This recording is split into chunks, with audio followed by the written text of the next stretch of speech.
with the rain and the wind, and it's cold, and the view is maybe not quite so good as it normally is if I just do this for you. Yeah, not great, is it? But anyway, I'm up at what we call the honeymoon tree, which is quite a tiny show if you know anything about these trees. There's something about honeymoon trees, isn't there? If you haven't done it, I'd highly recommend. They've got a life of their own, and I think they share it with you. Which, yeah, we're in a great space. There's something special about doing it. And, yeah, I was thinking today, when you should sign up for challenges like the 100 miles in July, you think of crossing that finishing line in the sun, people clapping, people being happy, you being happy, you've actually finished it, you're probably half dead, but you're still happy anyway. And you forget about the fact that you have to come out in the cold and the wet and the rain and get those training miles in. So let me carry on walking here. I'm not going back the way I came, purely because it's very wet, very muddy, very slippery, and I will end up on my backside. So anyway, where was I? Challenges, yes. So I guess anyway, I'm going to try and do this so the wind doesn't actually make too much noise for you.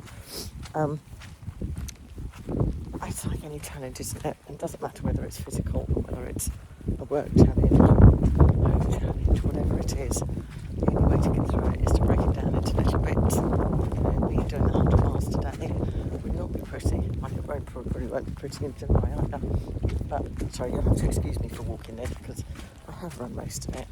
But it's, I say, very wet, very muddy, very slippery, and I don't want to fall over. Yes, breaking challenges down. And I was thinking that that's one of the problems with cancer, is the fact that normally when you get a challenge, you kind of build yourself up to it. You look at it, decide whether you can do it, you work out your training plan, you work out whether you've got time to train for it, and then you get hit with a cancer diagnosis, or probably any diagnosis of that nature. And it's like having to do the ultra tomorrow, and it's completely overwhelming, and you don't really know what to do with yourself. So again, like these challenges, not falling over, you have to break it down into little chunks. It's hard, it is so hard. What did I do? I was thinking, apart from that first diagnosis, then you break it down, you want to get through the MRI. For me, the MRI was a huge challenge because I'm very claustrophobic, so that was not pleasant. CT wasn't too bad. MRI, no, don't want one of those, thank you very much. And then you get through your various appointments, and I think the other thing that I learned during those, and again it's the same with preparing for 100k, or 100 miles rather, you have to work out how to ask for help, and asking for help for most of us as adults is quite hard. You have to be honest.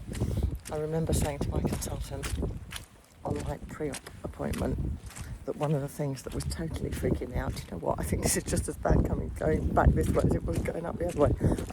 Anyway, sorry.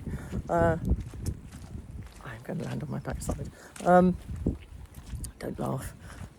And I remember saying to him that one of the things that was totally freaking me out was actually being in hospital, having people around me 24/7, having people in my face. And I said, I know I sound like a complete princess about this, so I kind of apologise, but it's how I feel. And he was brilliant, and he said, it's good to know because we can do something. We can't stop it completely, of course you can't, but there are things that we can do to mitigate that for you. And they did. They were absolutely fantastic. Still didn't like it, of course, but they were good. So yes, so I would always encourage you to ask for help and say things. They may not be able to do anything, but they may do. You just don't know. So if you are going through anything, and it doesn't have to be a cancer diagnosis, of course, any problem, talk to people. It is, what am I going to do? I'm going to go into this. Oh dear. let's just hope it's actually dried out by July, because otherwise it's not going to take me 30 hours, it's going to take me 30 days. So, oh dear people. Right, okay, look, I'm going to leave you to it because I'm going to crawl up this next section.